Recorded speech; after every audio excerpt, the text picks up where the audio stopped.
Hello and welcome to Go Narrative on Friday afternoon for another homepage teardown, which we love to do. We love to dig into those best foot forwards on the web and see what people are trying to tell us when it comes to their stories. I'm Matthew Woodget, and at Go Narrative, we absolutely love to help you tell a story that's going to move people to act.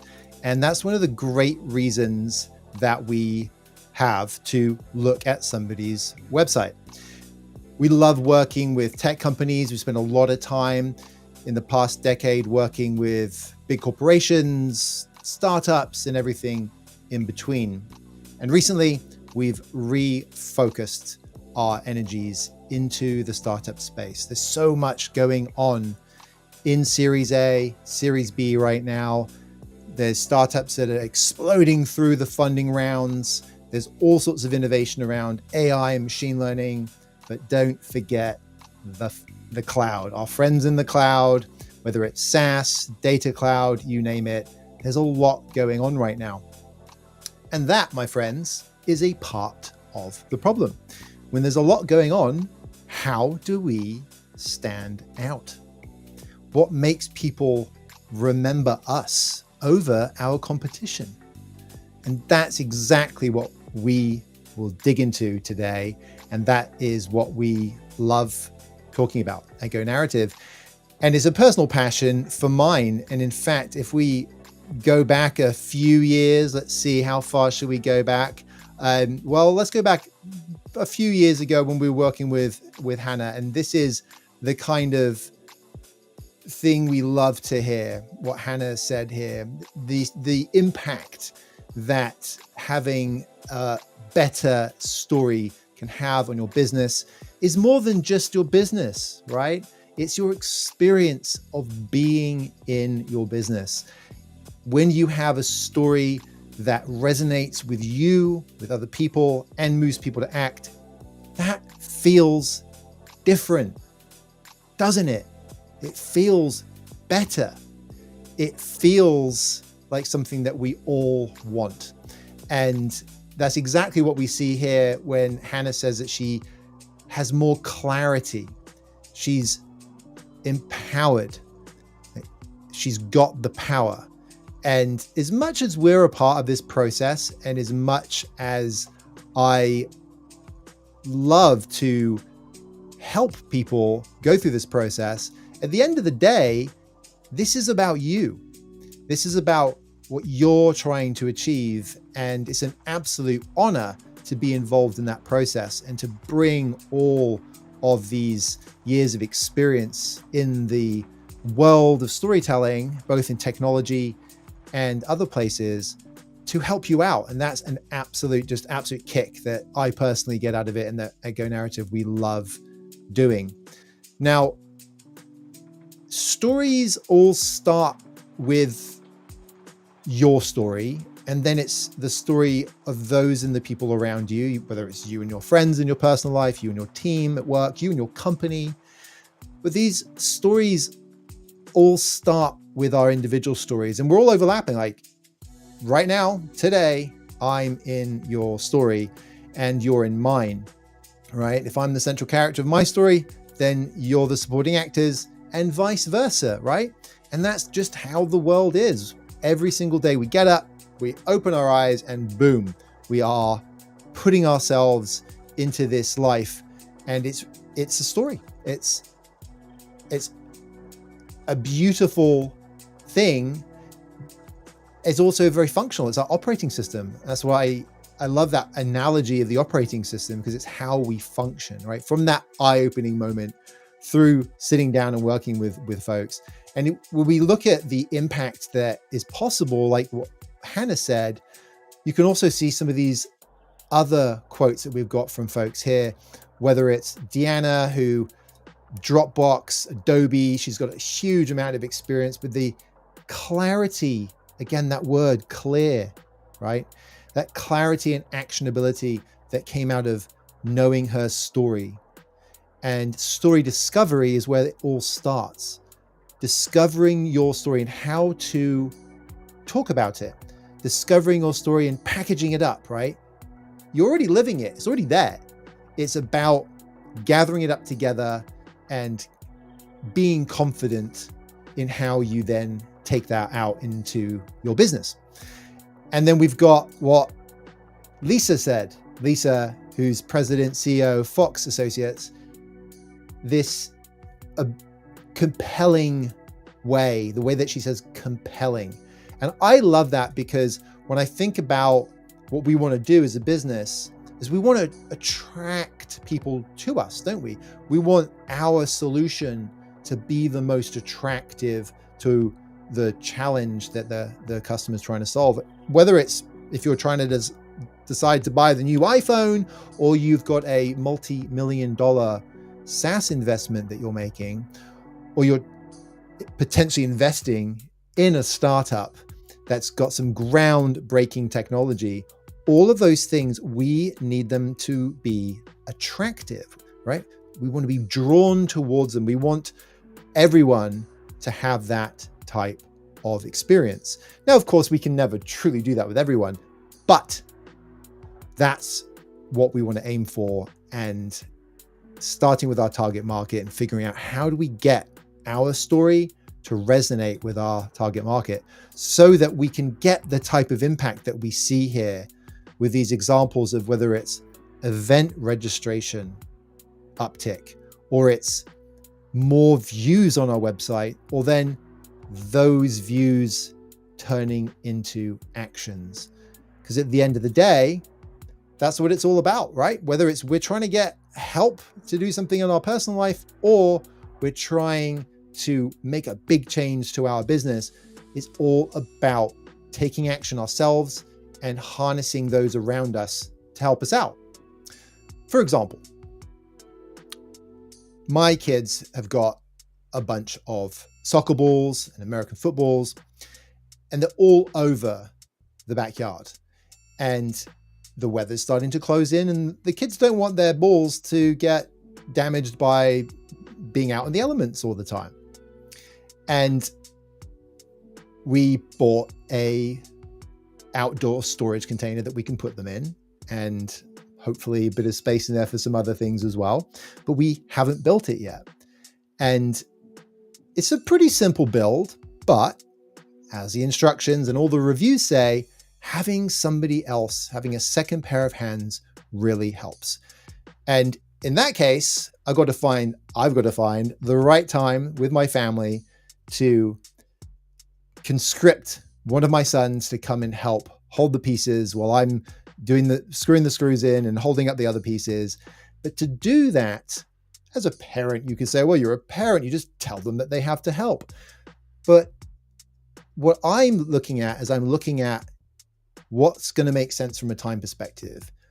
One of my sons maybe has got a drumming lesson. One of them is doing some reffing, soccer reffing. So I got to find the right time to fit into their life. And of course, what did we say about when our eyes open up in the morning? That is when our story starts. So their story that they're going through in their day and my story that I'm going through in my day, I've got to look for those points of overlap and figure out the right time to get the help that I need. Now, of course, in this situation, I don't have to come up with some big, complicated strategic narrative, or well, rather I should say, an extensive and comprehensive strategic narrative, right? It should still be clear. It should still be as simple as humanly possible. But yes, it's going to have multiple elements in it. It's not going to be like that, getting some help from the family to build something. But it is about understanding the stories that we're all going through and talking about it in the right way at the right time. And what I said about the balls and the elements, that is exactly the desire that my sons have. And the difficulty that they have is, well, right now, Dad won't let us keep them in the garage because of all the other bits and pieces, and they're rolling around and people are falling over them. And so they have to be outside unless we have this solution. And I want my balls to stay in good condition. Therefore, how do we untangle that knot? And in that example, the beauty of it is this is about understanding these parts of the story, right? Just like you understand the parts of story with a website. Why is that website not getting the type of traction we need? Why are people bouncing off of it? Why are they not clicking? Why are we not getting those types of results? And when we do spend the time, understand, put ourselves in the shoes of the people that we're trying to communicate to, then we have that opportunity to figure out what the right things are. And we continue to get those results across all sorts of different businesses and mediums, right? And I want to go back even more now. We went back a few years to kind of, to talk about some of these examples. I want to go back even further. I want to go back to 1978. And in 1978, I was very young, put it that way, but my family was in a bit of a pickle. The situation that we were in was less than ideal. My parents had bought their dream home, but it was a building site, so they had to spend all their time working on it. Chaos, right? 6-month-old Matthew. Mum was pregnant with sister number one, eventually would be sister number 2 as well. And it was chaos. And within that environment, upon reflection and hindsight and be able to look back, because of course I had no idea at the time, right? As a 6-month-old, a 12-month-old, an 18-month-old. But the environment that I was in forced me to understand those stories that were going on around me faster and with more intensity than I would have had if we'd stayed at the previous house and not moved into this house, into the house that was the building site house. And a part of that was pattern matching, looking for the patterns that I would see, right? Sort of rudimentary analysis that we all do as human beings, but I was forced into this situation of having to do it. What was affecting my parents? What worked? What didn't work when it came to my emotional responses? Because if I became too much of a burden for my increasingly pregnant mother, I had to be put in my bedroom, which was in the attic. It was a safe haven for Matthew to be put in, but I was a baby. I wanted a social experience. I wanted to interact with people. So I didn't really want to get sent into there. So I had to find ways to navigate that environment, understand the stories that are around me, just like I was sharing with the outdoor ball situation and the container for it. The people in the family experiencing their lives are experiencing their stories, making their stories every single day. Now, the reason why I share this is because it's something that we can all understand. We all understand. We all have these moments in our history where we were growing up, whether it was as crazy as this particular one or not, but we all have these moments. We all have these domestic moments. These are very natural. They're very real. Well, I've got a surprise for you.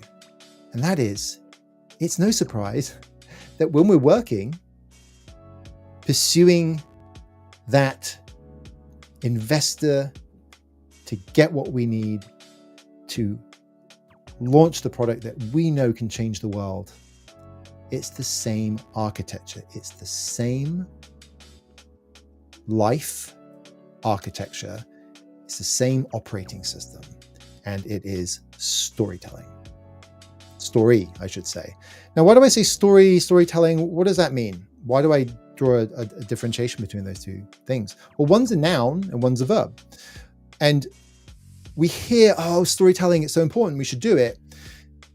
And we go and we find some advice, we find some tips somewhere, whatever.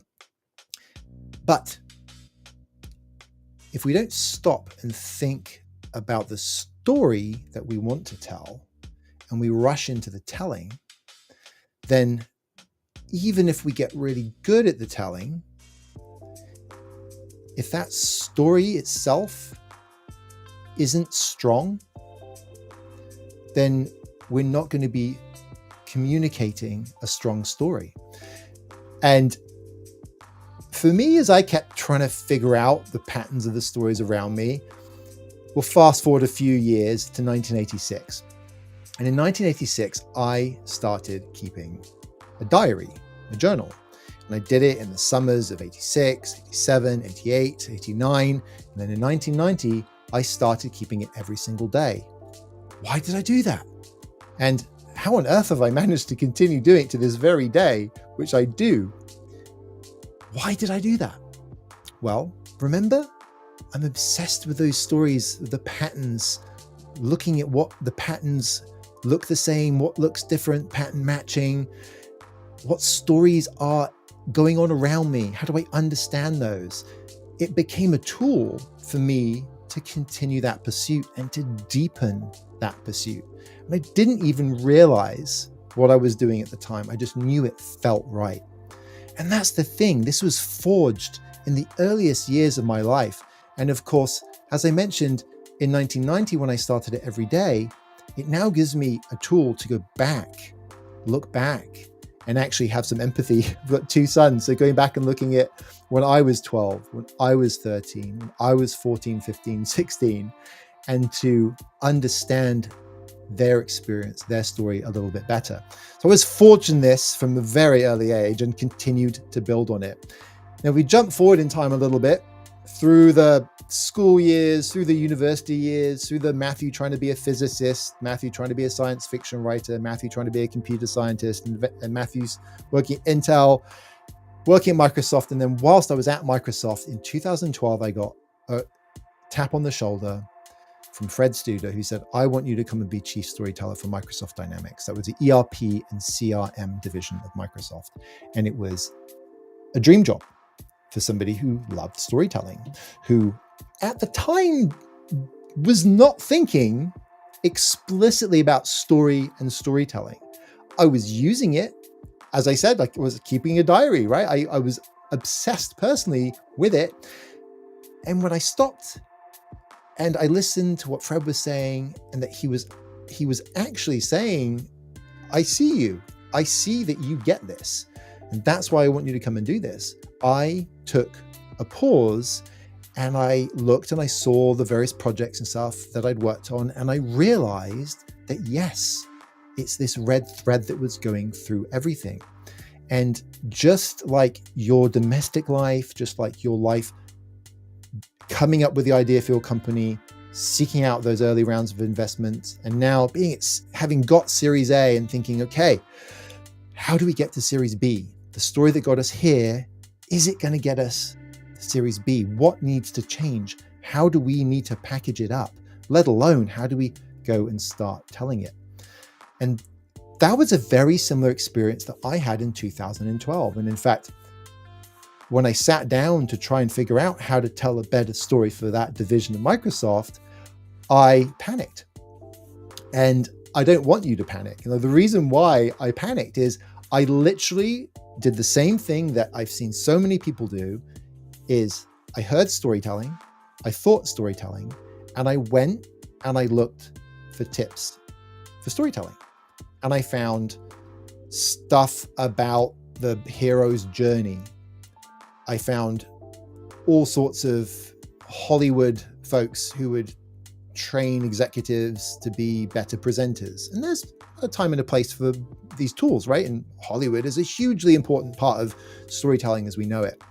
But I was making a critical mistake, a vital mistake.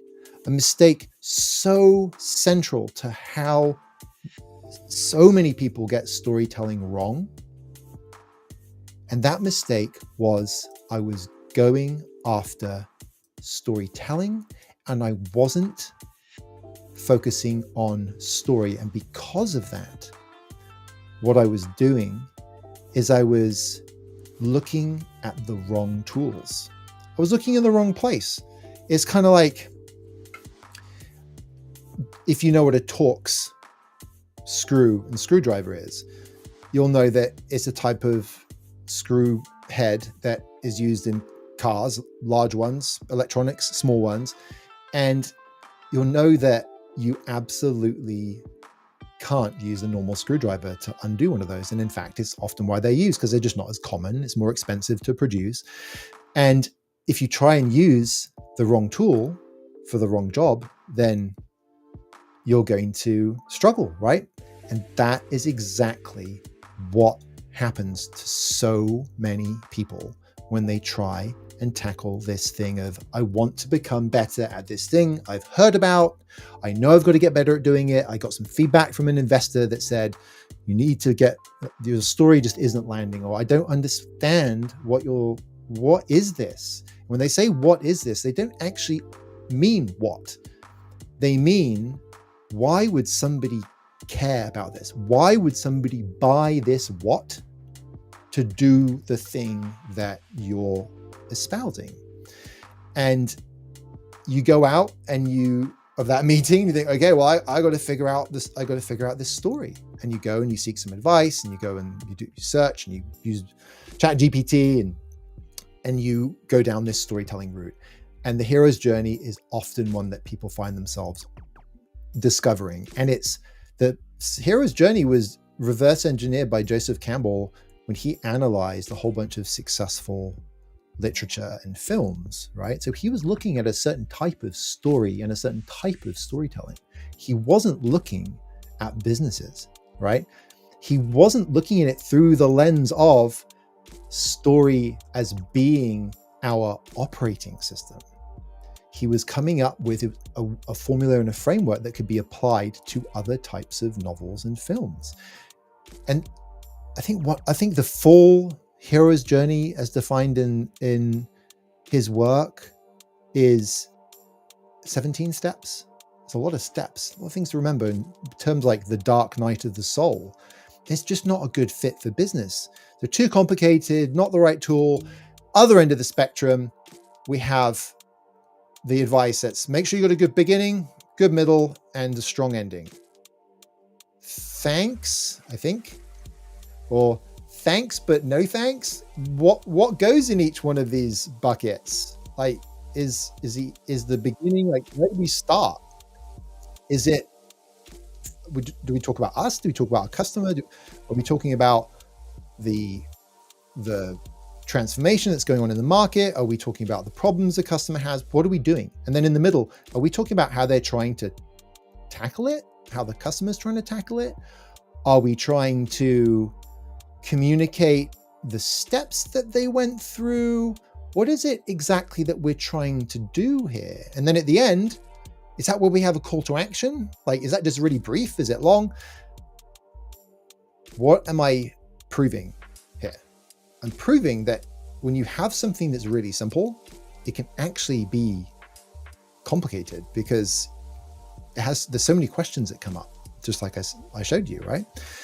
So I ended up going on a bit of a mission to try and figure all of this out. And after going through a family tragedy in 2015, leaving the corporate world, I had this dream back when I was chief storyteller of Dynamics to go beyond Microsoft. I was already getting invited all over Microsoft to do all this, like helping other teams and so on.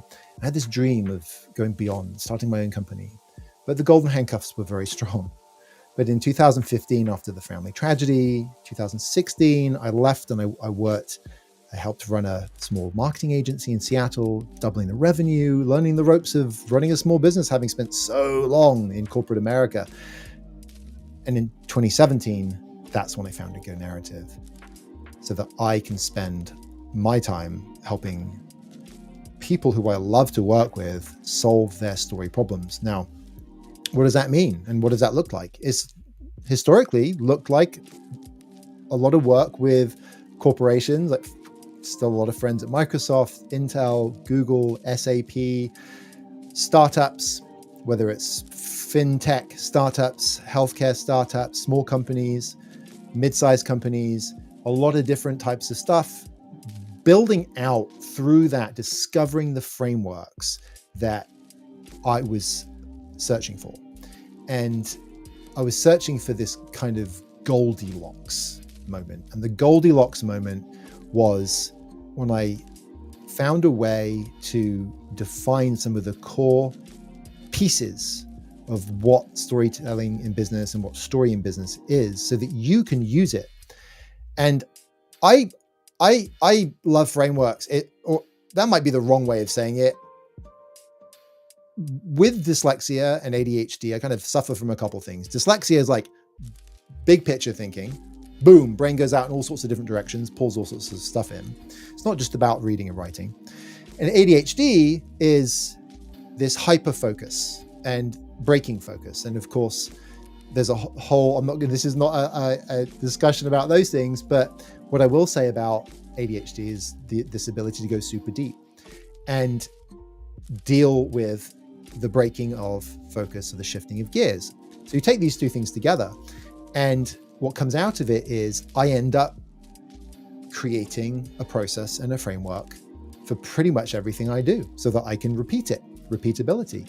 Now, if you don't have ADHD and dyslexia, you've got enough built-in executive function structure to do that stuff automatically. More power to you. Fantastic. I don't have that in quite the same way. So I build these frameworks, and that is how I ended up discovering the Goldilocks frameworks for business story and business storytelling. And the first one is one I'm going to get to shortly. And it all starts with heart. It all starts with what people want, what your customer wants, what you want. From that first moment in the morning when your eyes light up and you charge out into the world, you charge out into your story, or the desire to land that funding, to secure that funding as you're going into that meeting with that investor, or as a person in any given role in any given company who's trying to solve a problem, the desire to solve that problem. What do people want?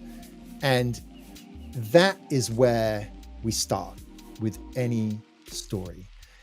Now, of course, that is often related to our why, right? So my why is challenge the status quo. My how is clarify, and my what is better way. So I challenge the status quo to clarify a better way to do things. And in my day job, that is, I challenge the status quo of people's stories to clarify a better way to tell that story. And at home, challenge the status quo of me as a human being and as a father and as a husband to clarify a better way of being a father, a husband, a partner, a family member. Just two examples of how my why manifests. And so my desire in any given day is fueled by that why. And that wouldn't it be wonderful if we always got what we wanted when we wanted it? But of course, things stand in the way. Those difficulties that stand in the way, those challenges, the obstacles, the pressures, the pains, all of those kind of things. Now, a desire can be getting away from a type of pain, a type of difficulty, if you will. But what I'm talking about here is that step that we take, right? And remember what we're talking about. We talk about story. So once you know what you want, or what your customer wants, or your prospect or investor wants, how do they get through this thing that stands in their way? And it could be multiple things, right? What are the steps? What's the process? How do they untangle that knot? How do they find their way through that dark forest to into the light at the other end. And that is at its heart, this Goldilocks concept, this Goldilocks framework, the power of 3D story. And the power of 3D story is all about helping you remember, act, create that story so that when you tell it, it's attractive and it's compelling. And it all starts at home. Like charity starts at home.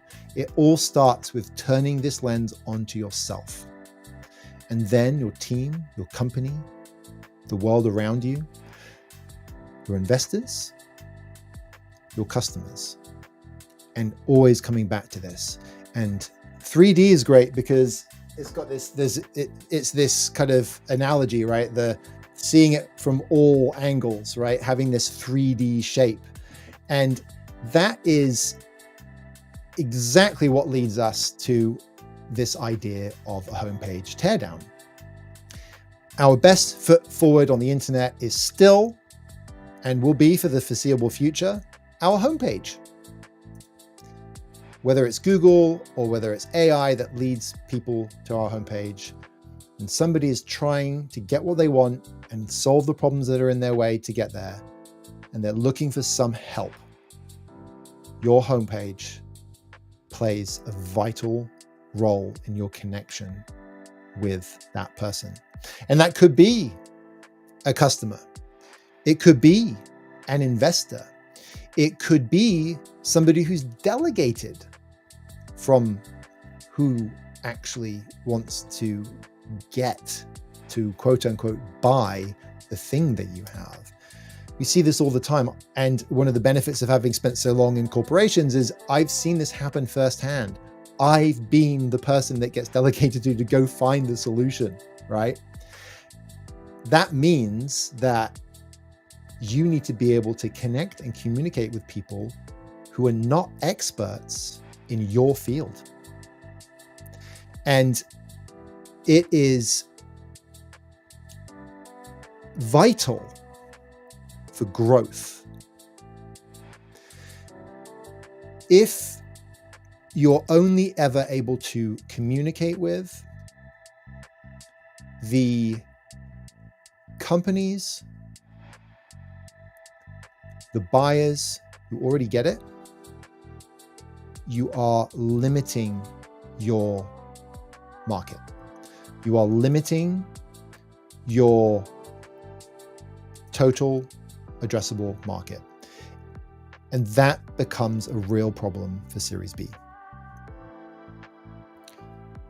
As we all know, Series B involves a huge shift in how you talk about data, because you are having to show that you know how you're going to grow from the existing successful reoccurring business that you have to possibly double, triple, or more. And the numbers are a vital tool in that communication. And they're also used to figure out the right level of investment. But numbers on their own are nothing. It's just like letters.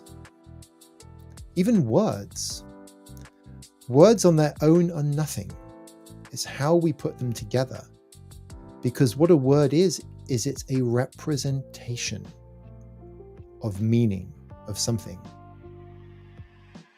As I think it was Viktor Frankl said, the sweetest sound in anyone's language, was it Dale Carnegie? The sweetest sound in any language is somebody's name. Matthew, to me, connects with the core of who I am. It represents who I am. It's a representation. It's a bookmark. It's a label, right? That represents me. But all it is a collection of letters in a certain order. Data is the same. Data is nothing without meaning behind it. And your job as a founder seeking to get investment commitment from a VC or an independent investor or a investing group, whoever it happens to be, is to be able to show that you know why that number that you have put up there, that which is a what, right, is achievable, and what the bridge between the why and the what is, and that's the how you're going to get to that number.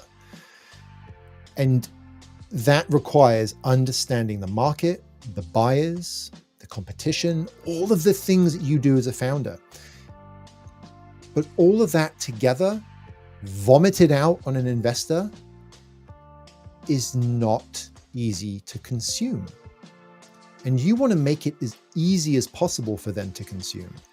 Because when you do that, you're going to get there quicker and you're going to get their commitment quicker. And like I said, investors are also going to go look at your website.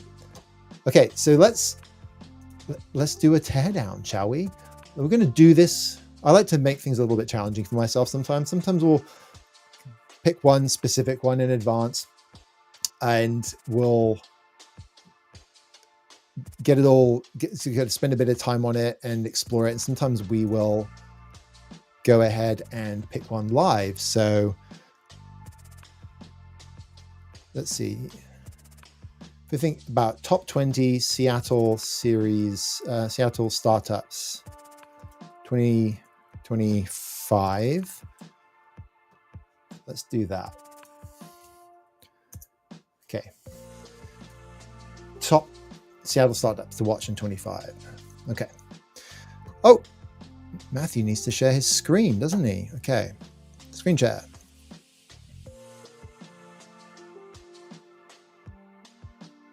Screen share. Screen share. Okay. Here we go.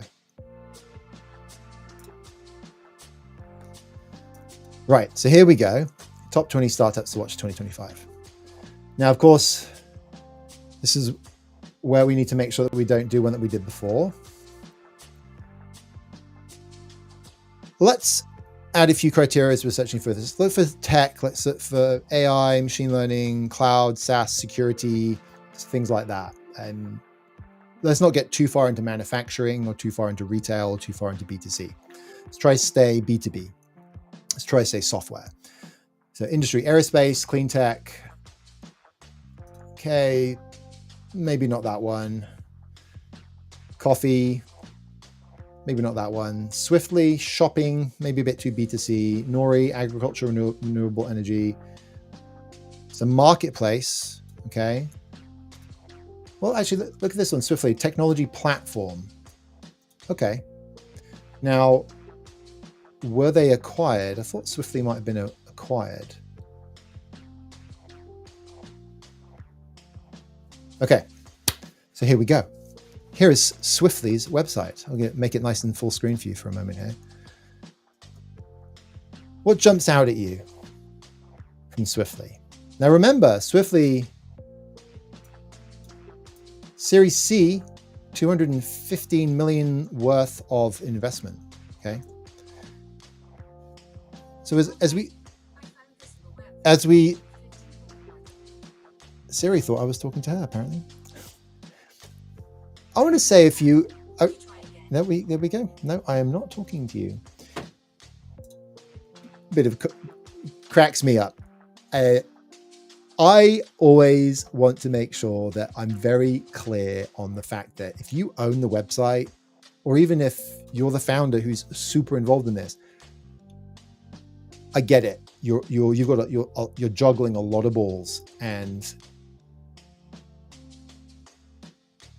if it's been delegated to you, then you're also dealing with politics, people pleasing, dealing with different demands from different folks within the team. Maybe you're not head of marketing. Maybe there's head of marketing and a founder and head of sales, and you're trying to bring all these things together in a way and serve all of the people within your organization. So, and I've spent a lot of time on websites, working with people who build websites. So I want to be really clear.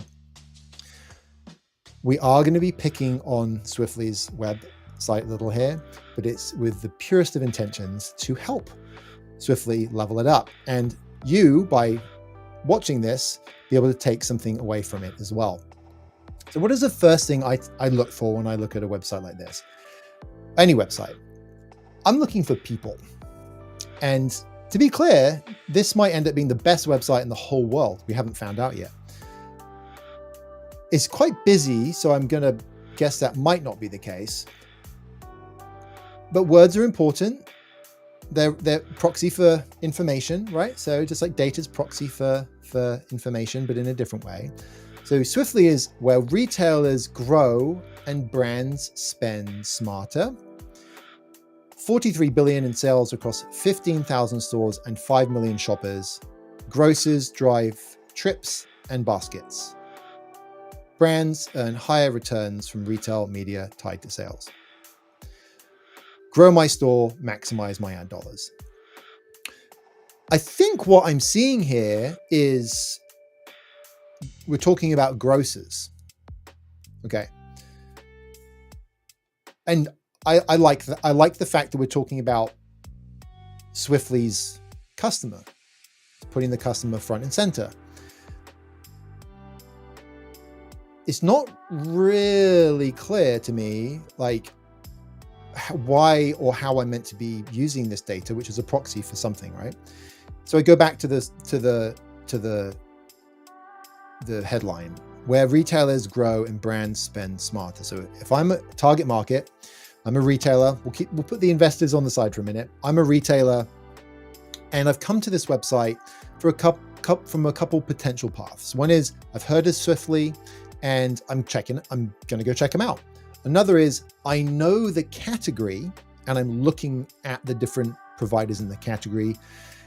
The next step from that is, or back from that is, I'm looking to solve a problem, but I don't really know what it is yet, or I'm in the process of figuring out, like I've come to a general understanding of what the problem is, and I'm trying to figure out what my potential way of solving that problem for myself is going to be, right?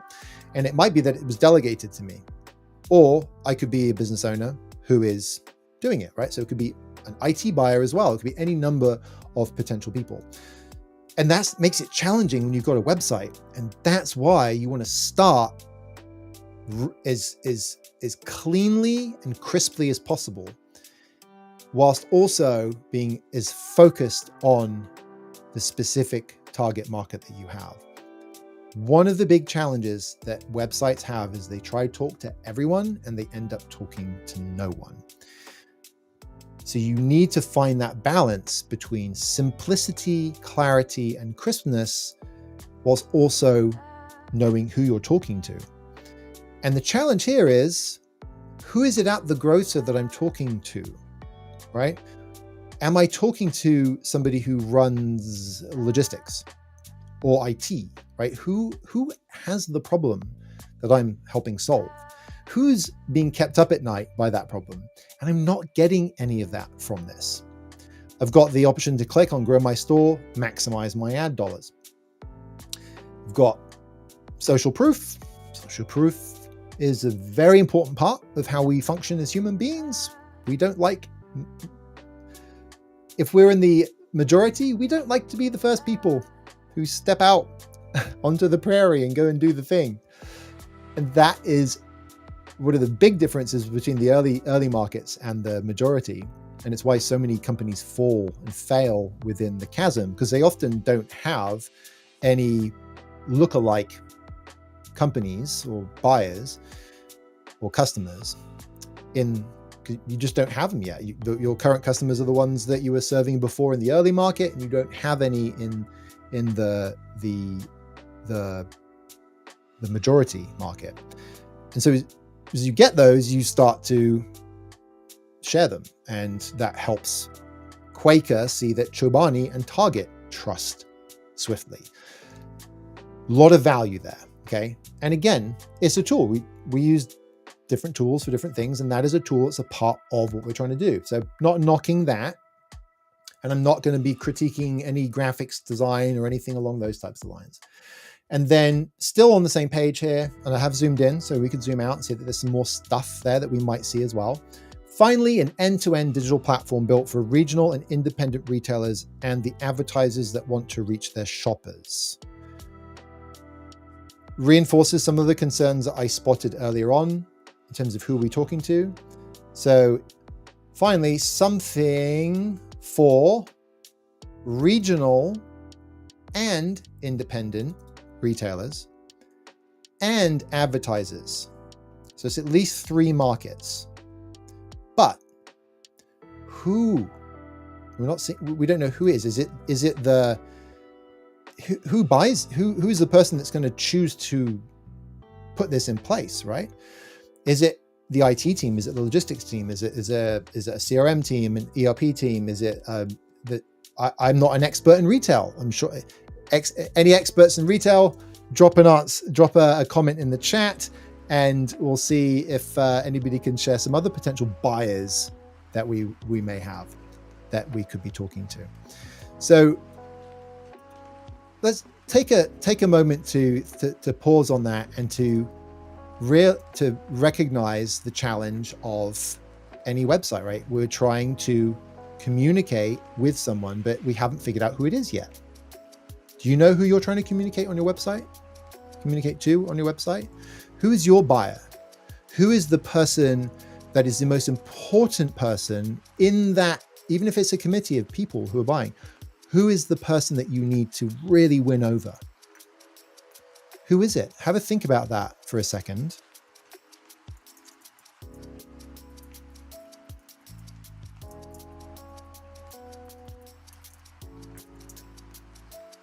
Have any come to mind yet?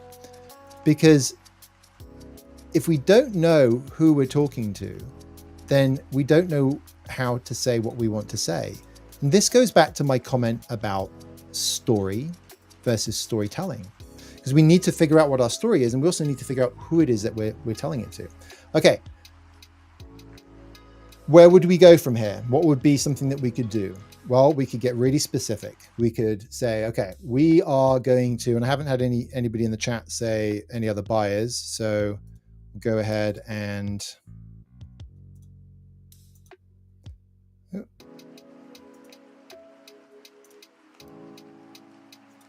nope, no messages on that so far. Keep an eye out though. So let's say it's a person who's in charge of trying to reach their shoppers. So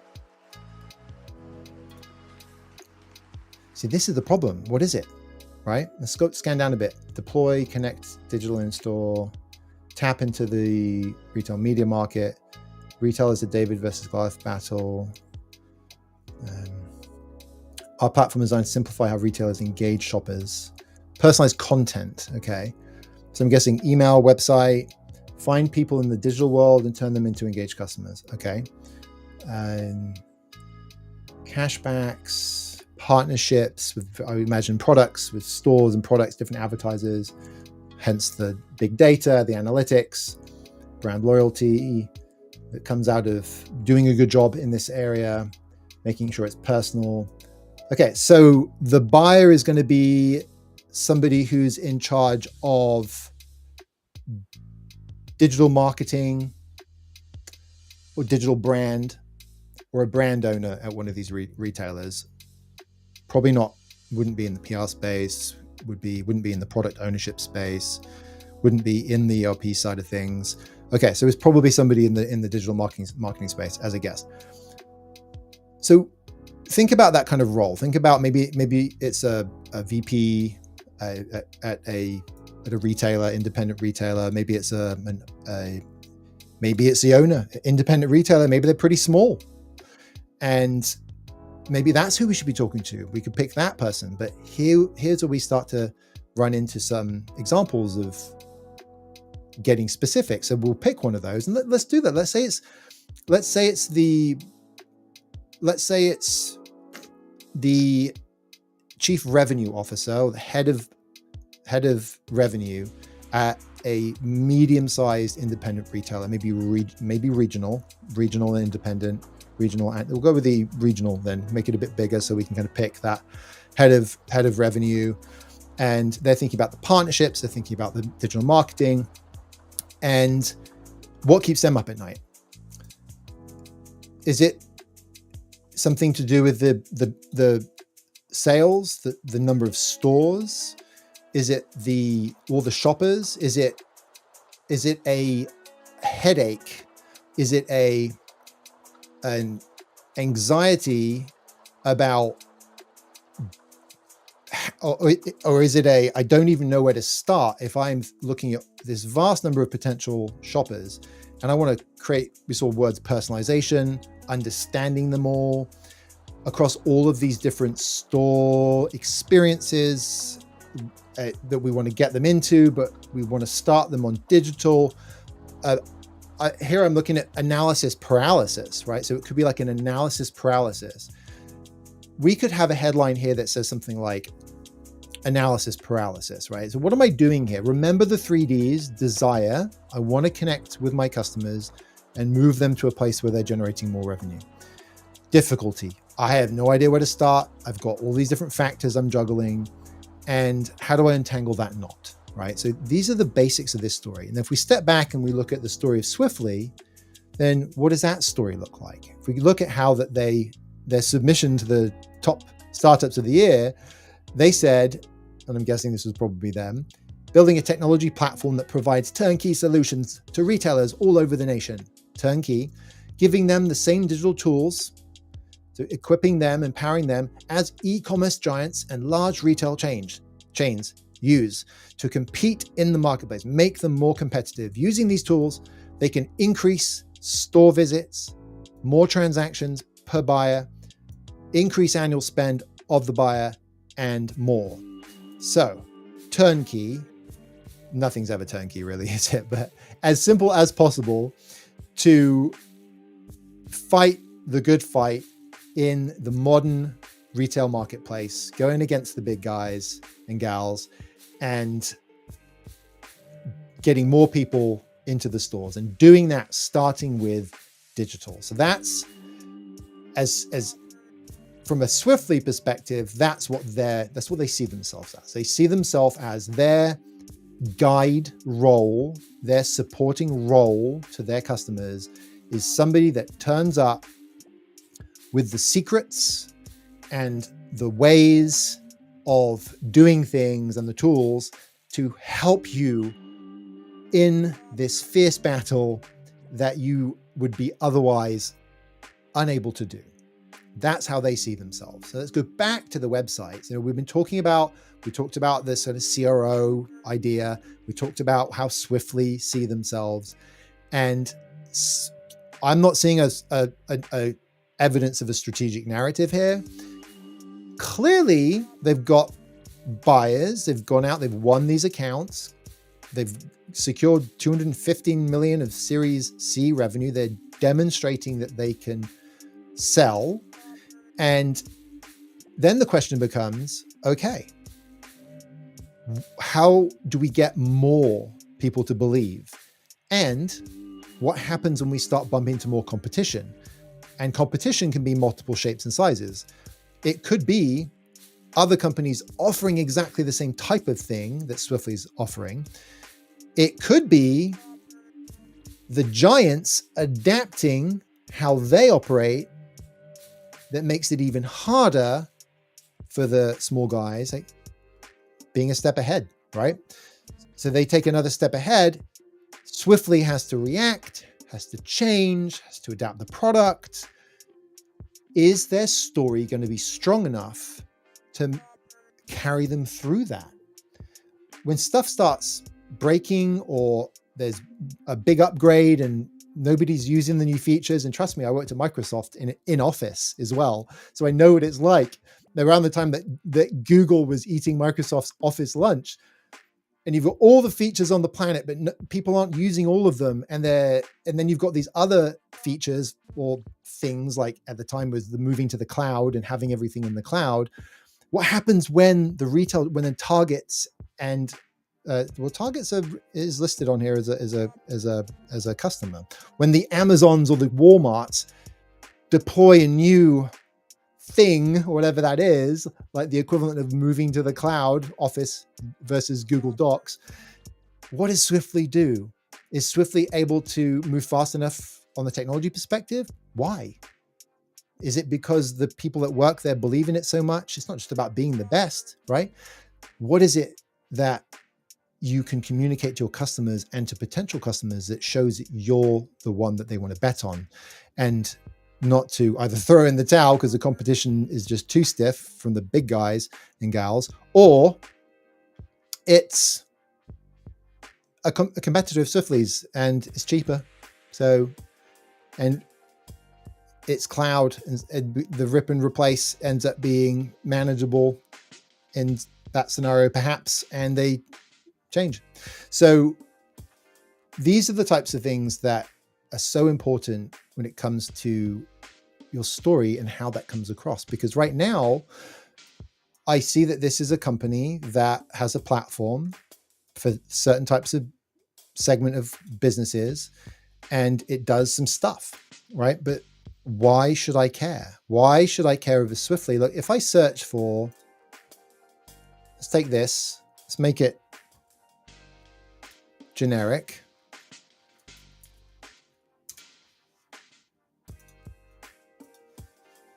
Turn this into a generic statement. I'm seeking, I want, simplify, to state the category and technology in a simple way so I can find businesses, dyslexic and ADHD, remember, who do similar things. This is from one particular company. Okay. What I'm doing is I'm going to search for other companies. Remember, this is all live. This is a Go Narrative Live teardown. So retail tech, develop a digital platform that provides local and independent retailers. Okay, great. Would you like it? Make it sound investor style? No, let's come up with a search term for Google that I would use if I was shopping for such a solution. Let's say I'm a CRO or their delegate at a regional retail chain who wants to do a better job of moving or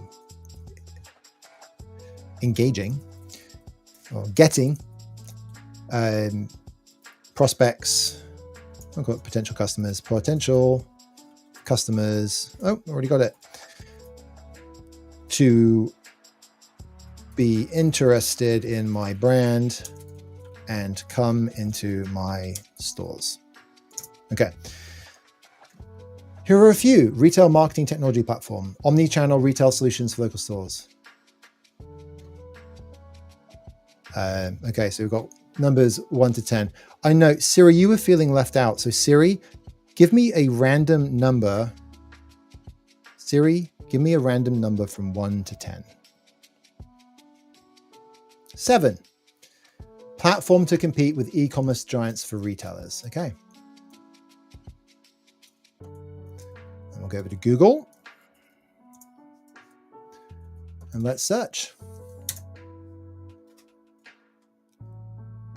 Athos, Shopify,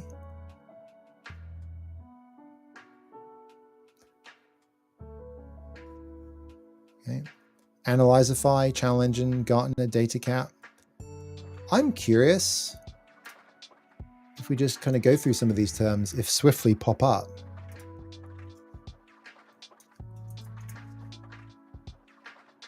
Mirakai, SAP, Bluecore, Swiftly. Okay. Retail marketing technology platform. So if we do page down, that second page, bottom of the second page. Let's open up a few of the others. We've got the sponsored ones. Let's steer away from the sponsored ones.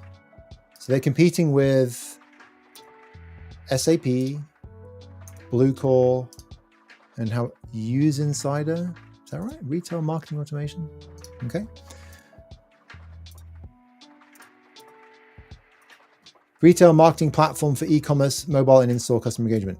Okay, so what have we fallen into here? We've fallen into somebody who's already quite far down the buying cycle. Great.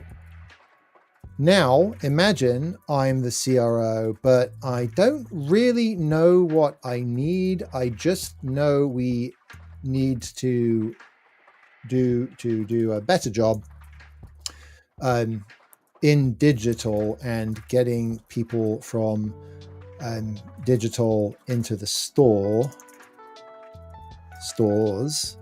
And I'm gonna ask my assistant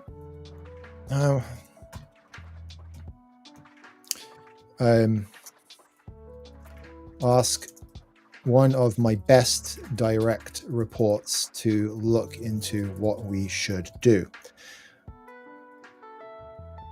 The point being, I don't know that I need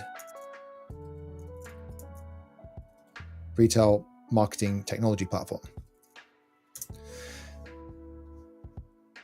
That's a real world situation most often missed. Okay, so how to drive more, let's pick number 7 again, shall we? Digital strategies for brick and mortar stores. Okay.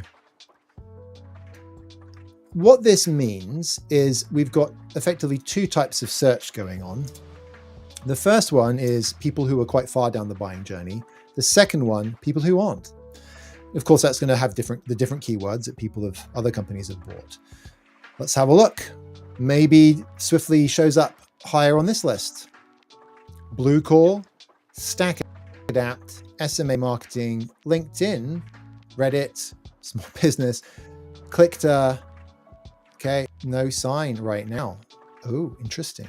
So what does that tell us? Well, it tells us that if I'm looking for a digital strategy for my brick and mortar stores, I'm not going to find Swiftly. I am going to find Bluecore. I'm also going to find Bluecore if I'm further down the buying journey. So what does Bluecore say? Consolidate or innovate. You don't have to choose. Be one of the first retailers to launch an AI shopping agent with custom actions unique to your brand. Okay, I've got some pretty strong opinions that are forming right now. I'm going to park them for at least a minute. Unifying your CDP and ESP, we do that too. Use Bluecore to personalize every shopper's experience across email, site, SMS, paid ads, and AI agent conversations. Whoo-wee. Wow, got to take a breath after that one. AI that improves CX agents that sell. Customer and data insight with real-time shopper identity, behavioral data, product data, and predictive models built directly into campaign workflows. Bluecore turns intelligence into action. This 3-pronged data set creates the most complete customer profiles to understand intent and preferences. Whoa, what's going on? What? Are they different parts? It's automatic? Okay. So,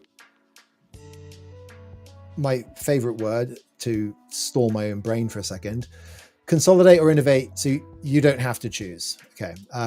What is going on? It's like, oh, it's 2 different, we can swipe it. DXL expands with Bluecore. When doing more with less can actually get you more. DXL was under pressure to drive more growth with less overhead. Oh, I like that. I'm latching onto that. Under pressure to drive more growth with less overhead. We're getting somewhere. There's something that we talk about when we get deep into fixing this stuff. It's the emo pyramid. And it's about the difference between having very surface level communications that just talk about the what and getting down into not just the words we would use to describe pressure, stress, less resources or more resources, but to go deeper and get into the feelings, because feelings are functional. Feelings are not fluffy. Feelings are a tool for us as people trying to communicate, because feelings, emotions and feelings are related, right? So an emotion is like a description. A feeling is actually something you feel in your body. So emotions aren't fluffy, feelings aren't fluffy. It's literally, think about like the last time you were stressed out about something. Yeah. That is a feeling. And we're moving towards that with this under pressure. But how could we take it to the next step, right? How could we take it to really connect with the buyer to make them feel something? But I like that type of language because we're starting to get to communication that is connecting, that is pulling people towards us. It's getting us to think, ooh, what's going on here, right? Rather than be one of the first retailers to launch an AI shopping agent with custom actions unique to your brand. I mean, I'm guessing that Bluecore did some research and found that this is what their customers want. I hope you did, if you're listening. You're talking about the retailer, but you're not. You're talking about AI shopping agents and AI shopping agents with custom actions that are unique. Like your brand and you being a retailer, you're not really talking about them. You're talking about the what and the how at best. Unifying these acronyms and these acronyms, if I'm remember what we asked ChatGPT about, like if I'm the delegate, if I'm on bench for this stuff, maybe I don't know. Maybe this is inside baseball. Maybe even in retail. Do all retailers know this? Is this just tech people and retailers that know this? I don't know. Answers on a postcard. Okay. But don't forget, Bluecore got us. We got them in the digital strategies for brick and mortar stores, right? Okay. So let's go back to Swiftly, right? Swiftly, you managed to convince some people that you got a good thing going. Congratulations. And I'm really genuinely happy for you and good job. Seriously, like you're obviously doing something right. Hopefully you can also see how there's an opportunity to connect better. And what I'm going to do right now is I'm going to do a very quick and dirty we have some AI agents that we've trained on how we approach this stuff. So we've got this Teardown tool that we use. Let's see what it comes up with for the site. So let's do a teardown I'm going to seek to give it as little direction as possible because I like to see what it gets right and wrong so that we can make notes on that and then tune and tweak and get it better all the time. And I'm going to do a screenshot because I have found, and this is a little tip that can be useful for other things. If you ask AI to look at a website, it might look at a cached version that is old. And you might also get a cached version that is an A/B test. So I'm going to point to the website so it's got the link and it can dig a bit deeper. But also going to grab a few screenshots. Hi, Rachel. See the virtual agent down there in the corner. Do some few screenshots of the site. And what we're going to do is we're going to see what recommendations we can come up with. Now, you remember earlier on, and if you just joined, I see some folks have joined since we talked about this, is we were looking at people, like how are we connecting with people and what people are we connecting with who come to the site, right? So we went down to this one. And therefore, we want to make sure that we know who they are, we know what their problems are, what they're trying to solve, and that we communicate with them in a way that's going to get them to feel something, right? Because then they'll act, because that's what stories evolved to do, is to keep the kids out of the woods and to tell our youngsters, where the next generation of hunters, where the best hunting grounds were, whether it was in paintings on cave walls or oral traditions, all of these types of things. Okay, so let's do a teardown of this. I'm going to say, give me an overview of strengths and weaknesses.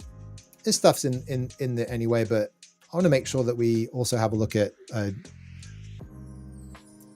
Let's make sure we get a few options for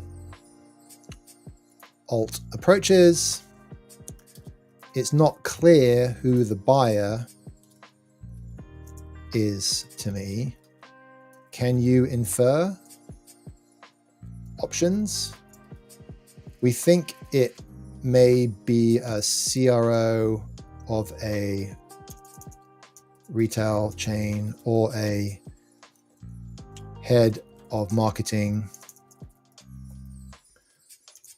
someone tasked with, remember what we looked at? We did this using that human language, right?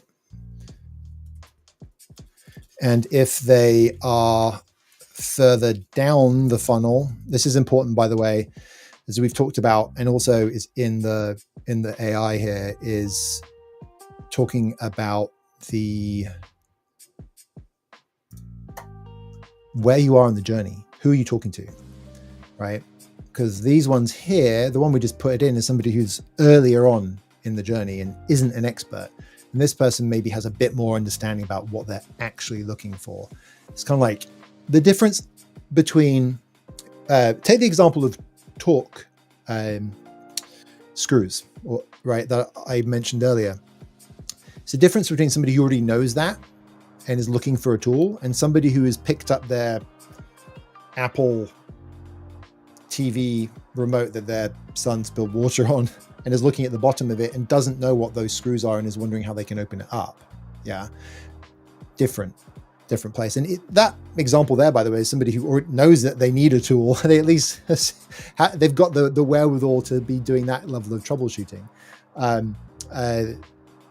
May be looking for. Okay, I get so excited to look at this, and you're also going to get my opinion of the AI's attempts to do this, but it's a fun way to do an analysis and to get us going on these things. You always need to be at the wheel on AI. You always need to be at the wheel. You need to be a human being in the seat. Even just in the past week, I have seen some hilarious attempts of AI to give me the answers that I'm looking for, to write the content that I'm working on. And it's amazing how good it can be and how bad it can be. And it's not only important to be very critical of what it's spitting out and to check the work, but also to iterate different AIs as well, like different ChatGPT instances, ChatGPT and Claude, and so on and so forth, and going back and forth. And when you do that, you can look for the patterns, right? That pattern matching, you can find where the overlaps are. I'm not going to do all that right now. I've already done the human version of it. Now we're going to look at AI. We're going to start to bring some structure together, right? Okay, so context. First, a likely buyer swiftly appears aimed at enterprise retailers. Okay, okay. So analysis, visceral activation assessment, physical sensation. What did we talk about? There's no feeling, right? No bodily trigger. You can't feel empowerment. It's an abstraction. Evidence. Empowering retailers is conceptual. No image of tension, pressure, or relief. And now I'm becoming self-conscious of the fact I used empowering earlier for our business. Human difficulty identified. Generic. Competing, digital economy. There's no visceral description that feels like there's a human in the seat. We just talked about humans being in the seat. Helping retail compete doesn't show the pain. Relief made tangible, weak. There's mention of the platforms, but it's described intellectually and not viscerally. Okay, so market transformation context, company focused. 7 out of 10, 7 out of 30. 3D story framework breakdown. So desire, retailers want to compete digitally. this is the current state. Difficulty, digital transformation is hard. Denouement, which means the untangling of the knot, is literally the French word for the untangling of the knot. Our retail platform solves this. What's missing? Desire. Anchored in human desire. I want to prove physical retail isn't dying. I want to feel proud of saving our stores. Those are some pretty real human things. I'd actually criticize those and say that they're not results orientated enough. But that's the kind of thing I can imagine somebody who's in this type of job. I want to feel proud of this. I want to be able to go to sleep at night knowing that I did absolutely everything for this business. And also, I value this business. We bought something from a physical retail store today. Our guinea pigs water thing that it's the children's guinea pigs, but you know what it's like as parents and pets, wasn't working. And the poor things weren't able, we realized we were like shaking this thing around. And we'd ordered one online and it's like going to take ages to get there. And my wife, when she was out, she's like, I'll go and get one. We'll pop into the store. So she did, right? So yay for physical retail, right? And that is what people who work in this space, they're going to be feeling this kind of stuff. I love it. We could do so much with that. We could have so much fun exploring that, taking that out, speaking. This is giving us some ideas to go and speak to people in this hot seat and get their own words and go to our existing customers and come up with some customer stories. All those logos that are on Swiftly's website, going and speaking to these companies, going to speak to Chobani, right? And get them to talk about how they feel about, you could do a whole series. This is gold. This is fantastic. It's not just about this industry, right? This could be, your industry might be different, right? You could be in the top 20, you could be Nori, and you could be talking about carbon dioxide removal. Like what are the feelings in that space? And then going speaking and doing a documentary about this stuff. So much fun you can have. This is the thing. Let's have fun while we're doing this stuff. Yeah. Difficulty. What's missing? What could we have? Show the lived pain. Budget cuts. Teams are thin. Digital ads are bleeding to Amazon. Can't prove ROI to my CFO. Oh my gosh, that is such a real challenge, not just for retail, but anybody, because in this case, the example is so important because there's so many touch points. How do I prove this? How do you prove that your new narrative was what pushed the investors over the edge, right? You had your old one and the old potential investments and they went a certain way, but you can't go back in time and do those. You can't do research correction for outliers, right? In that you want to get as much success as possible. But we do know from the big picture that having a clear, crisp narrative is going to help you do that. And if you can't prove ROI in this case, then how do you do it, right? So what's the other way around it? So that's a part of the difficulty and the knot that needs to be untangled. So the knot must show the relief. Finally, your store's data fights back. Your brand becomes the one advertisers choose again. Okay. I'm excited to see when we take this and we put it into a draft. And in fact, you know what we can do? Something else we can do is, looks like Claude is going to be back online because I pushed Claude to its limit earlier and got told that I couldn't use it till 4:00. It's a age-old problem. More file types. Pricing analysis, market research, weekly metrics review, food truck business plan. Yay. Okay. So let's see. Okay. So we've got the 3D, emo period analysis and depth, features strong. So we go down this motivations, emotions, physical sensations, right? We're talking about the physical. Rewrite options. With some alternate angles here. Panic to power. So desire, control, and chaos, difficulty, feeling overtaken by e-commerce, denouement, relief through reclaiming shopper relationships. And you feel it every time a shopper walks out and buys online instead, that sinking gut. You'll sense your stores are invisible in a digital world. Swiftly gives retailers back control, turning every aisle into an ad network, every visit into data, every brand into revenue. we're missing the digital, some of the digital in there. We'd want to get that in, right? So that's some of the things we would write down on our list of, in the real world, the things we need to fix from the AI output. David versus Goliath frame. The giants have been eating your shelf space. Swiftly arms you with the same digital firepower. That's probably as closest to the essence of what's currently on the website, but it doesn't say that, and it doesn't frame it in the same way. 3 a.m. anxiety.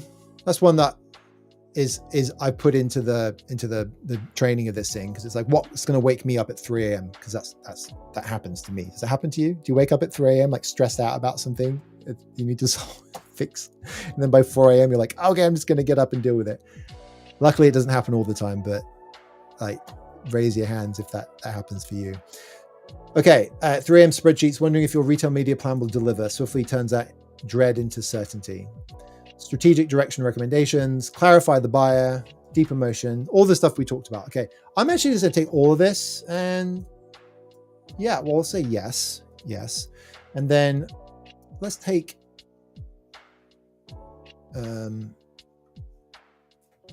this, and also say come up with a draft above the fold headline, subhead, copy block, and any other vital elements, e.g. customer quotes, etc. That would be a good solution to the attached analysis of our client's website. Swiftly are not a client of Go Narrative. You're getting some free advice here, but I'm making Claude think this so it knows what we're trying to do, right? And it should be big enough to just not be text. Oh, okay. Do that. And we'll also pull over. We're going to pick one. We're going to pick this person as being our primary buyer, primary target market. Now, that's not really target market, because market would include the actual business information. It's not persona. It's not an ideal customer profile. Coming up with the ideal customer profile would be an incredibly powerful tool to get this even more relevant, right? To make it even better. Okay, so we'll have that doing that, and then we'll go back and look at what ChatGPT came up with.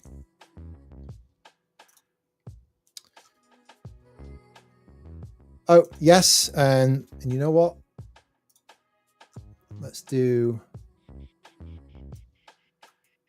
that. So it's the same.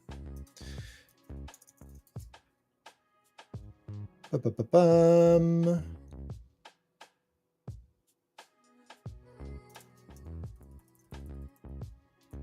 Okay, we can remove this one and this context because it's already working on it.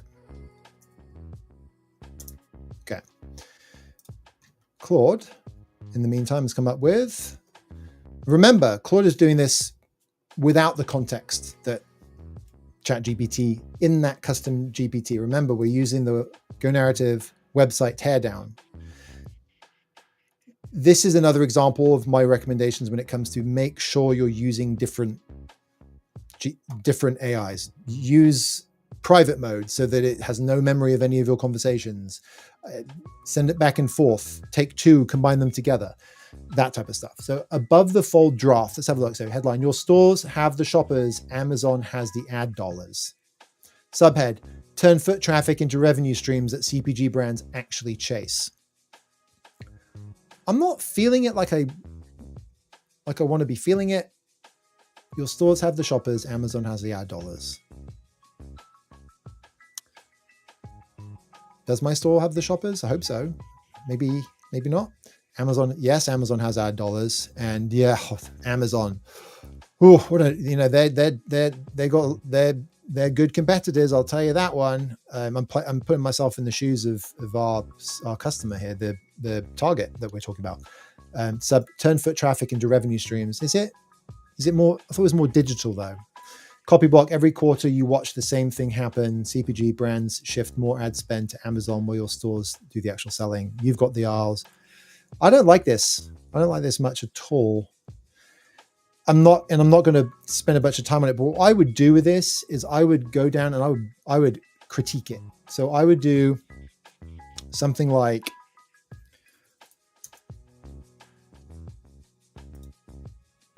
this, and I would do, you know what? Why don't I just do it for you?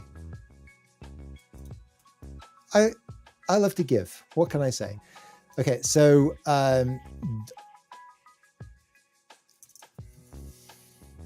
let's focus on the below for now.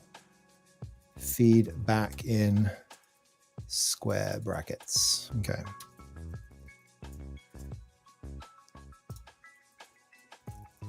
What did we say? Do they? I'm not feeling much. Amazon has the ad dollars. Yes. Yes, they do. Yes, they are crushing us. Can I say that? I don't know. I'm not a scientist at knowing if I should use that word in this context, but it feels like it might be bad. Subhead, turn foot traffic. Really? Thought this was more about omni-channel and connecting digital interactions into foot traffic. You make it sound like things are kind of okay. Into revenue streams that CPG brands actually chase.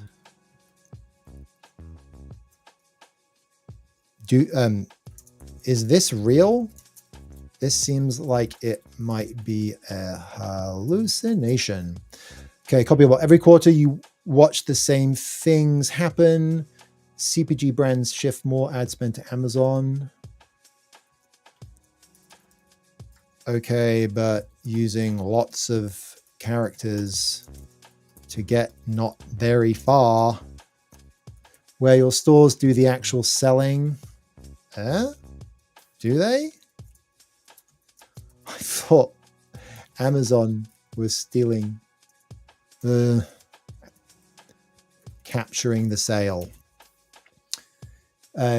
You've got the aisles, the baskets, the loyalty. Do they? Oops. Hallucination. Validation, please. You've got the aisles, the baskets, the loyalty. Sounds like we're sucking up to them. They don't need that. They need help. But proving ROI on retail media, that keeps you up at night. Okay, fine. Swiftly turns, we're assuming it does for this, and that does not like worrying me about hallucination territory. Swiftly turns physical stores into media networks that compete. And now we've jumped to digital. Now we jumped to digital. Seems like we should have been leading up to this and not just going in cold. Pick one pain, one solution. Real-time performance data, personalized offers that move prices off shelves. I don't like, this is like spewing features. Ad placements that CPG brands can actually measure. If that's true, that could be a value. The way they've learned to expect from digital. And the point being that we can help you punch above your weight, right? And you couldn't do this before. Okay. Spelling be damned. Your stores become the channel, not the showroom. Okay. I think it's got enough context from what I've just said. I'm curious to see what it comes back with based on that. Social proof block, stats call out, secondary proof points. Okay. Let's see what it does with that feedback. And let's have a look at what ChatGPT did with the context. So let's see. We'll aim this squarely at CRO, VP of Commerce. Okay. They're not just trying to compete, they're trying to justify their job's existence every quarter. Okay. Emo pyramid, target, emotional state. Okay, so we've got the back. This we can validate this, confirm we're picking this one. We might say, well, we don't want this one, we want one of the other ones that we've covered, or we might want to edit it. Like I said, get your note or your notepad out and start picking it apart and tuning it and giving it feedback that's going to help shape it. Headline: turn those 3 a.m. sales anxieties into data-driven confidence. That's what I'm looking for. And of course, this is a custom GPT that's been trained on this, on the Go narrative way. Therefore, we would expect it to be a little bit closer than what Claude came up with just cold. But there's a reason why we did that, right? We want to see what we could come up with and help us get some context and see if anything good comes out of it or not. And we're going to see what it comes up with in a second. And I'm going to drop this in there and see what happens. So subhead: when ad dollars drift online and store margins tighten, Swiftly transforms your in-store data into revenue engine that fights back. Yes, we're talking about Swiftly, but I want to be really clear about something here. Swiftly is only an example. And that's why we do these teardowns. We can do this with any website. We've done it with some big companies just because we can. This is a way of being and of doing things. Remember what I said about 1978? Pattern matching, having to survive in an unstable physical environment and an environment where I was having to read the stories that were going on around me with my parents so that I could achieve what I wanted to achieve, staying out of the attic as that one example. So this isn't about Swiftly. When we see turn those 3 a.m. anxieties into data-driven confidence, we're not using features. We're using human things. Could we say other people have 3 a.m. anxieties? Yeah, I do.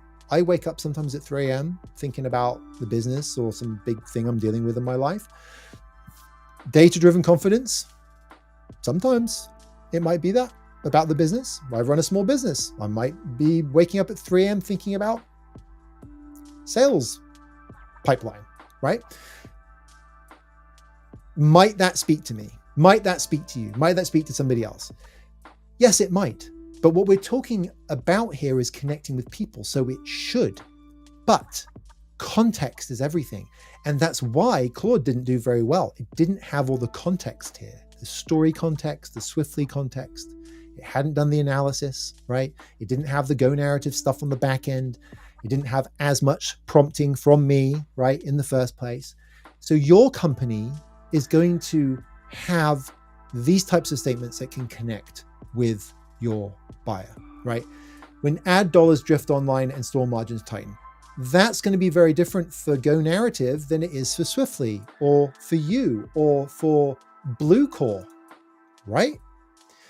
But if you look at Bluecore and you look at Swiftly, and then you put the type of language that we have got here on the website, and you take one of the buyers that we've been talking about today, and they go to both websites, which one do you think that they're going to stick around longer on?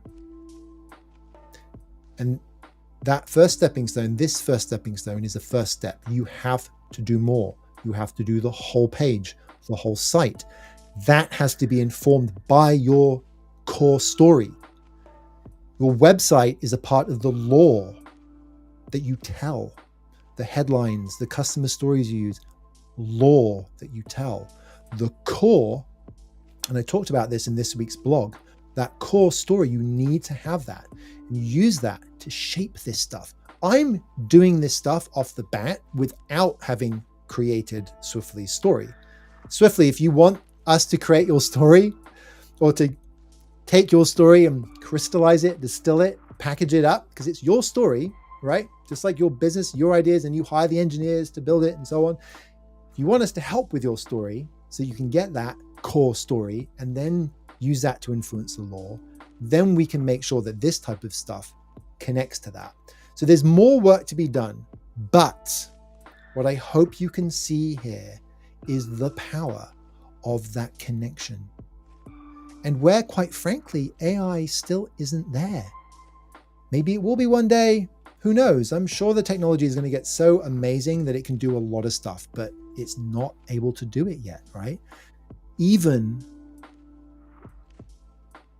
what we've done today, we've needed that human at the steering wheel and the humans in the back end coming up with the teardown design of this, which is multiple instructions and documents and guidance and iterations. Okay. I love it though. I love where this is going. I love the type of customer code that's being picked. And we've got another option here. Arm your stores with the digital firepower of Amazon. Ooh. Swiftly turns every shelf and shopper interaction into measurable media, so you reclaim ad revenue and prove brick and mortar strength. Again, this is not about Swiftly. Swiftly is an example of connecting. So what I want you to take away from this is I want you to take away how you can connect better. And we've used some really great tangible examples today about the types of things that keep certain types of roles up. So if you're dealing with these types of buyers, then this stream today is going to be even more useful for you because it's going to be closer to what you deal with. But I'm not an expert in that space. I am no scientist of CROs. You might be. And if you are, or you have somebody that is, you will be able to do an even better job of this. Just make sure that you navigate around the curse of knowledge because you can get distracted by all the facts and figures and all the what. Make sure you go to the why. Make sure you go to that core story. We got to have a look at the core output from the last feedback, don't we? You're absolutely right. Thanks, AI, for buttering up my ego yet again. I was softballing the pain and hallucinating their strength. Let me try again with the actual difficulty. Above the fold. Shoppers browse your aisles they buy on Amazon. Maybe. Capture the ad dollars for influence you're already giving away. Interesting. Okay, so what I'm going to do now, just for shits and giggles, is I'm going to take this and I'm going to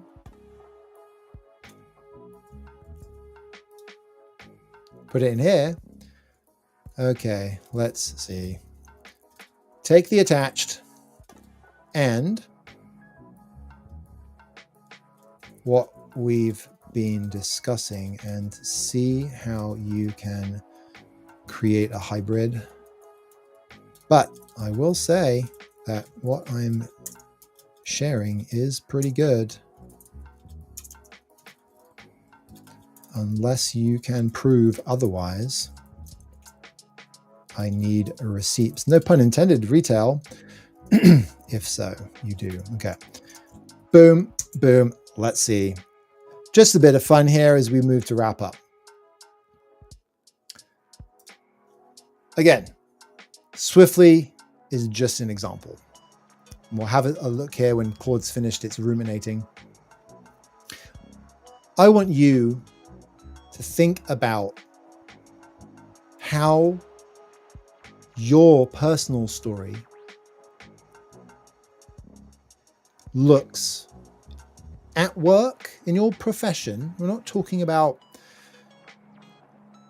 just your whole backstory, but how it applies to what you're trying to do professionally with your business. And I want you to look at what you want, what stands in the way, and how you're seeking to untangle that. Matthew, should I do it for like something I'm working on like right now or like this year or this big thing that any of those is absolutely fine. For example, pick the biggest thing that you're trying to get done right now. What do you want to get done? What stands in the way and how are you trying to untangle that knot. Yeah. Do that first for yourself. Now, we do something called story discovery. Within 72 hours, we'll help you go through that process. Super accessible, both from a time and a financial perspective.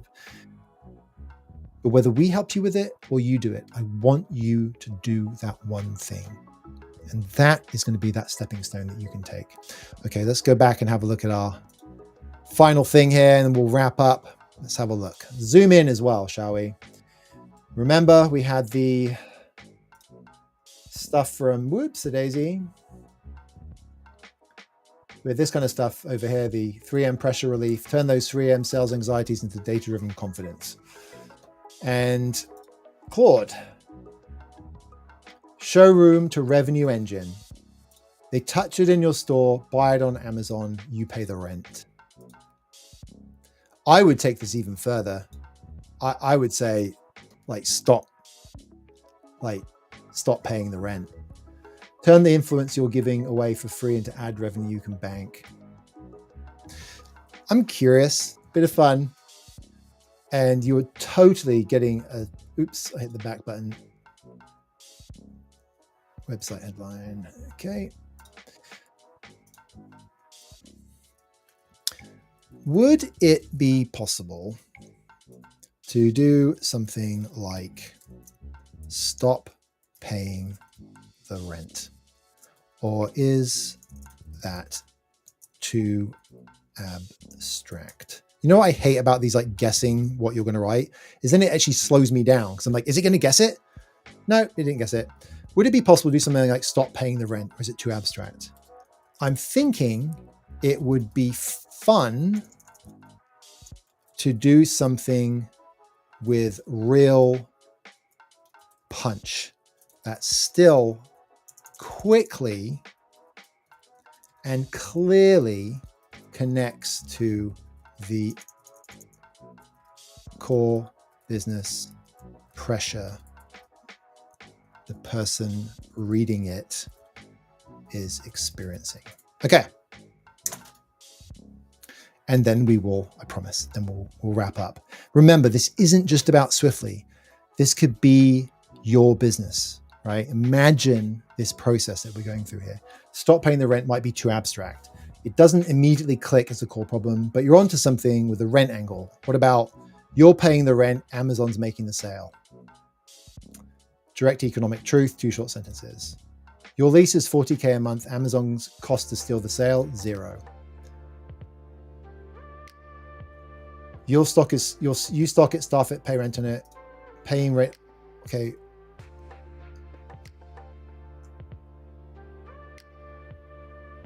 Paying retail rent to run Amazon's showroom.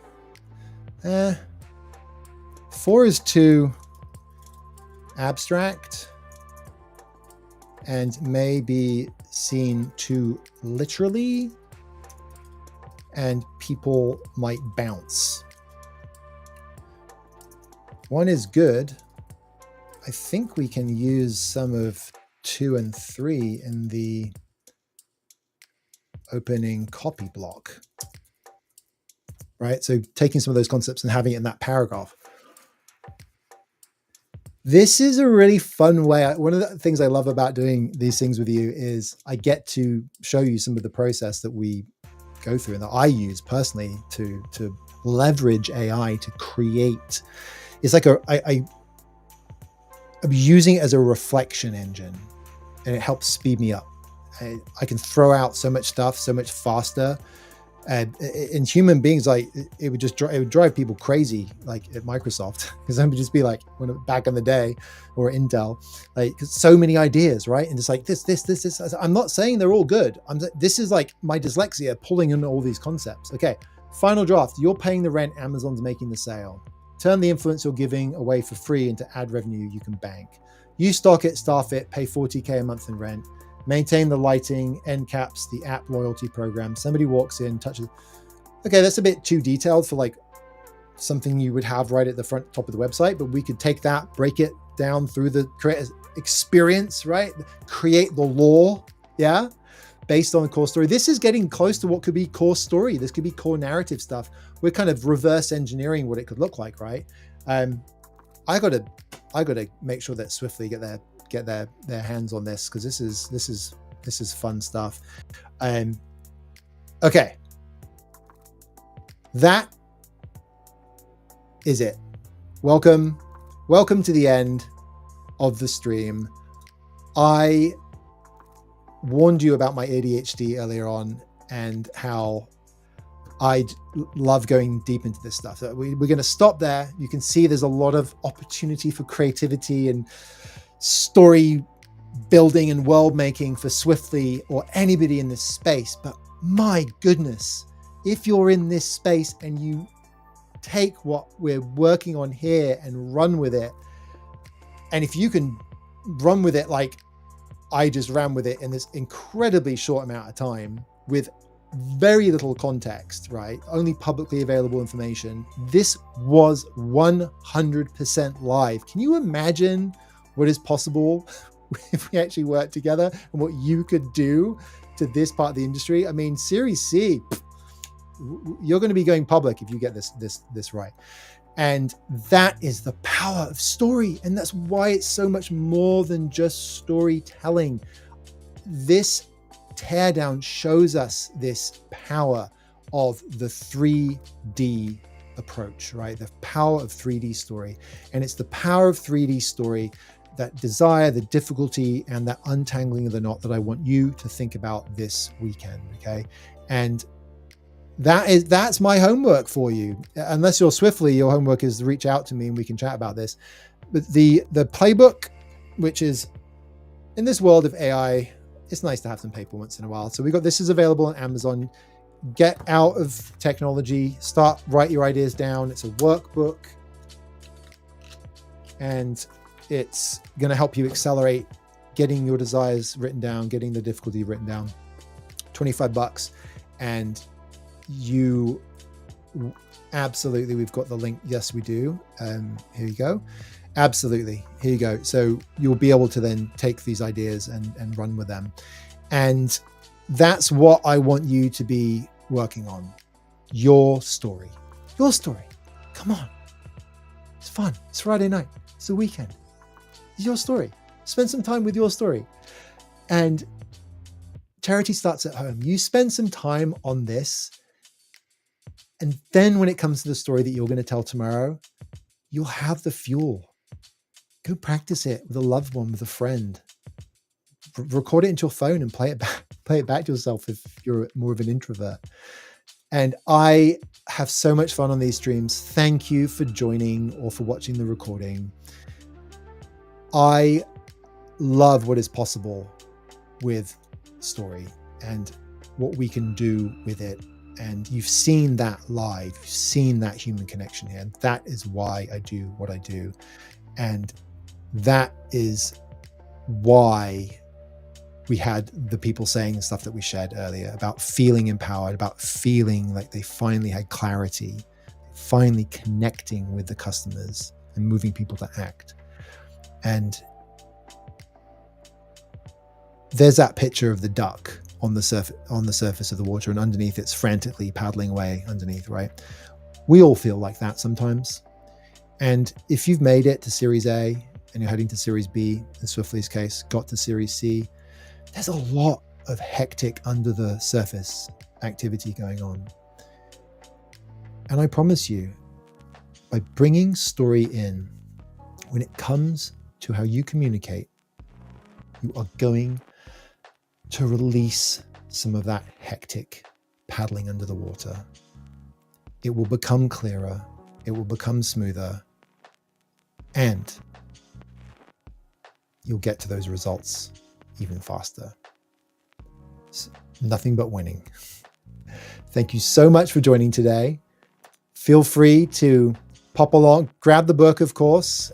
Feel free to send us an email or DM me. I respond to all of the emails, all of our DMs eventually, I promise, as quickly as possible.